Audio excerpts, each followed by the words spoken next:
Doresc să spun din toată inima că binecuvântarea Domnului să se odihnească peste fiecare dintre noi.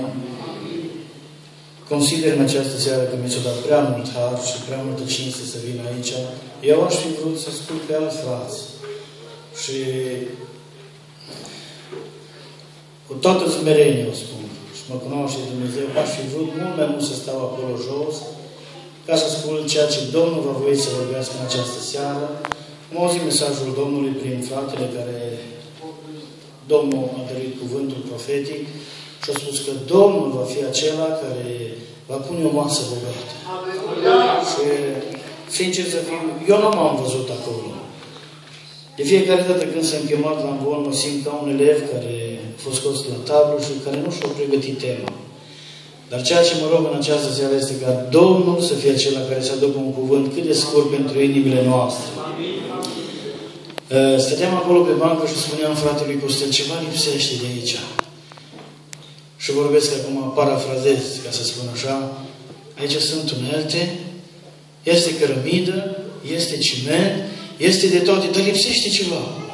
Și mă rog acel ceva să-l dea Domnul în această seară. Și știți cum îl va da Domnul? Numai dacă voiești. Dacă veți voi, Domnul va vorbi. Dacă nu, știți cum? Vom pleca așa cum am venit. Câteva cuvinte vreau să împărtășesc cu dumneavoastră, dar un cuvânt al Domnului spune în felul următor. Tot ceea ce are suflare, să laude pe Dumnezeu. Nu zic așa un cântăresc bun ca frații, dar totuși vreau să cânt și eu, să laud pe Domnul cu un verset și cu orul, că eu nu prea le țin minte. Tito, dacă vreți să-mi dai în re major. Și apoi câteva cuvinte vreau să împărtășim cu ajutorul Domnului din cuvântul Domnului și mă rog ca Cel ce poate să dea har, El să dea în această seară.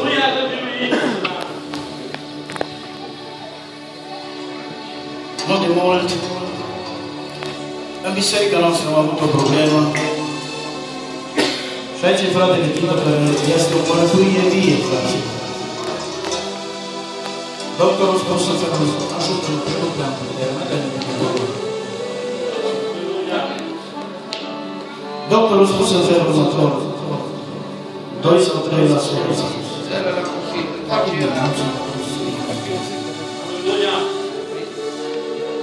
Dar noi am înțeles că Dumnezeu este Cel ce dă viață. Hristos Domnul a stat acolo în față și a spus la acea peșteră, la acel mormânt și a strigat: Eu sunt înviere și viață. Credeți că Iisus este înviere și viață? El a strigat să viață liberă. Și doctorul a spus în felul următor: Nu mai avem ce să facem. Dar noi ne-am rugat înaintea Domnului și am plâns înaintea Domnului. Dumnezeu a fost Cel ce da vindecare. Lăudați să fie Domnul. De aceea vreau să încep această cântare. Când doctorii te dau acasă și spune: Nu mai am ce să-i faci. Dă-i să mănânce, dă-i să bea. Fă-i poftele cu frate, că moară. Dar atunci când doctorul spune: Nu se mai poate, atunci intervine brațul puterea lui în acasă. Și când Domnul spune: Omul spune: Nu se mai poate, atunci spune Dumnezeu: Eu pot totul, lăudați să fie Dumnezeu.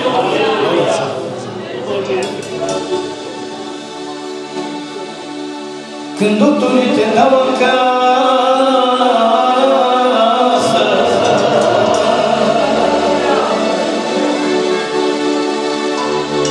și nu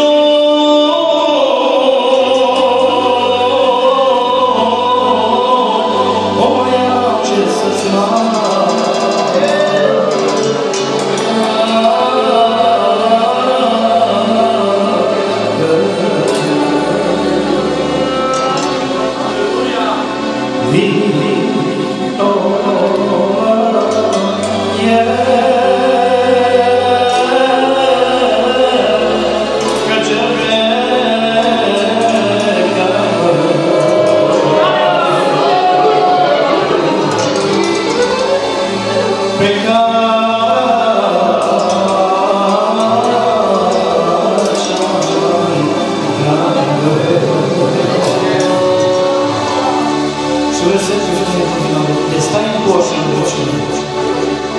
are putere mare de Gospod.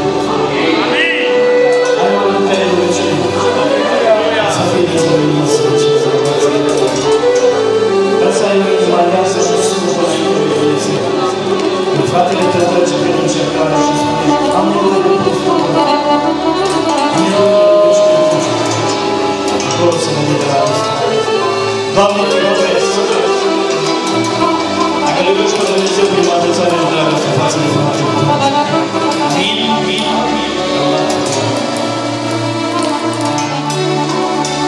Esta e fost și în rugăciune.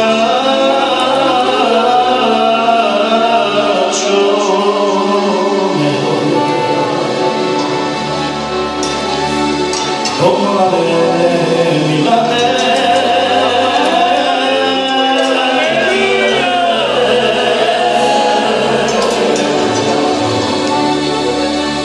De-ai păcătuit între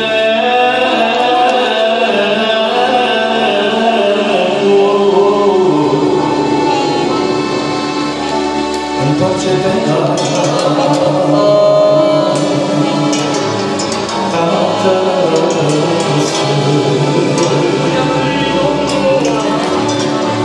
când doctorii te dau acasă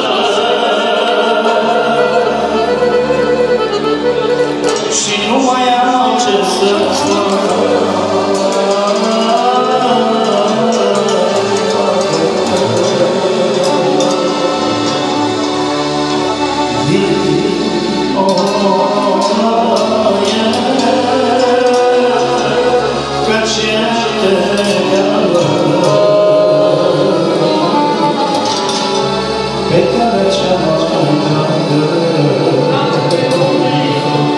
Domnul Iisus să fie slavă. Aleluia!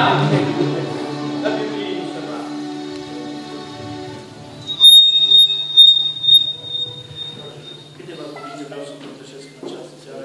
Voastră. Aleluia!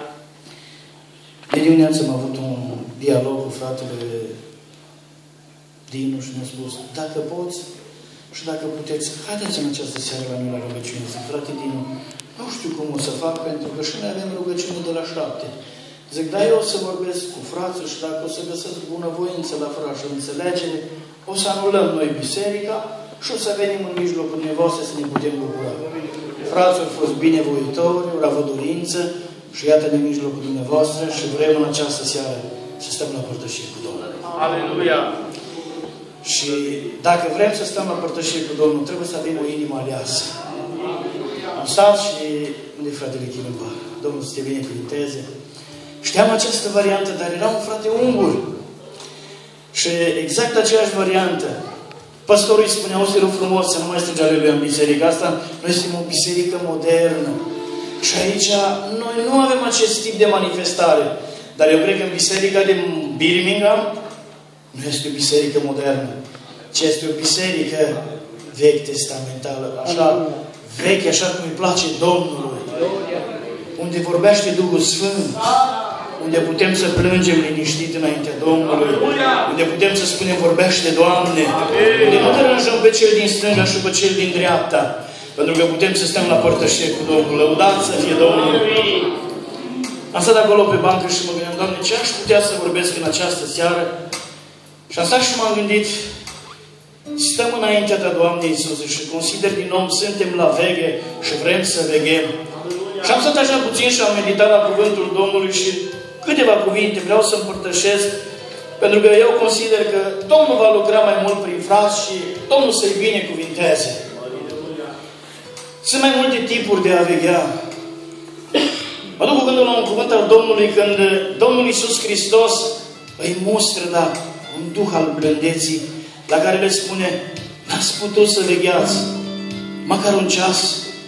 De aceea ceva mă face să cred că există mai multe tipuri de veghe și există tip de veghe pentru scurtă perioadă și este tip de veghe pentru o perioadă mai lungă. O să luăm special de scurtă vreme și o să vorbesc doar câteva cuvinte despre ce înseamnă să veghezi cu Hristos pentru mai multă perioadă de timp. Dacă ne uităm în cuvântul Domnului Iisus Hristos, întotdeauna Domnul Hristos a folosit de împrejurări. Întotdeauna Domnul Iisus Hristos, în funcție de unde s-a aflat, dacă s-a aflat lângă un mal de apă, Domnul a vorbit și a deschis mintea ucenicilor printr-o pildă, de exemplu, a năvodului. Întotdeauna Domnul s-a folosit de locurile în care omul, în momentul în care îi vorbești unui om și îi și ilustrezi un pasaj, el mult mai bine înțelege. Dacă ne uităm atent în Scripturi și lucrul acesta putem să facem doar acasă, nu acum, dar eu câteva idei vreau să deschid mintea celor care probabil nu cunoașteți, dar pentru cei care cunoașteți, Domnul Iisus să vă binecuvinteze. În toate pildele Domnului Iisus Hristos, doar 2 din pildele Domnului Iisus Hristos, care reprezintă împărăția cerurilor, dacă citim atent, din pildele Domnului Iisus Hristos spune doar 2 din pilde, și anume pilda celor 10 fecioare și pilda talanților, care începe în felul următor. Și atunci împărăția cerurilor, atenție, se va asemăna. Iar toate celelalte pilde ale Domnului Iisus Hristos privitor la împărăția cerurilor începe. Se aseamănă. Ceea ce putem să distingem că este vorba despre modul prezent la care Domnul vorbea atunci, dar aceste 2 pilde sunt profetice în ceea ce privește venirea Domnului. Lucrul acesta poate să fie cercetat. În biserica în care fac parte am acest obicei, ca să spun, când poporul acceptă învățătura, poporul spune amin. Indiferent că veți spune amin sau nu veți spune amin, 10 minute cât voi predica, frate și soră, eu voi predica. Dar în momentul în care un predicator vine aici în față și predică cuvântul Domnului, nu că ar fi susținut și nu avem nevoie de galerie, dar în momentul în care cineva predică de aici, să simte mai îmbărbătat, să simte mai puternic, pentru că lucrează împreună cu poporul. Poate poporul să spună un amin? Amin. Înseamnă că poporul încă aici și nu v-am obosit Domnul Iisus să vă binecuvinteze. Așa și m-am gândit așa în câteva momente, Doamne, câteva cuvinte vreau să împărtășesc cu frații. Haideți să vedeți câteva lucruri. În scara de valori a lui Dumnezeu, putem să numărăm aurul. Se poate, ăsta e Pradinul. Putem să numărăm argintul. Putem să numărăm pietrele prețioase. Nu mă duc în Apocalipsa, că acolo sunt pietre nestemate, sunt pietre valoroase, semi-prețioase și prețioase. Ale le lăsăm. Vreau să mă lovesc, nu să mă lovesc, să mă ocup doar câteva secunde de aceste 3 lucruri. În scala de valori a lui Dumnezeu există aur, argint și pietre nestemate. Dorința mea este ca toți să avem acestea unde? În viața noastră. Amin? Amin. Haideți să vedeți câteva lucruri. Hristos este Cel ce a pus temelia. Amin?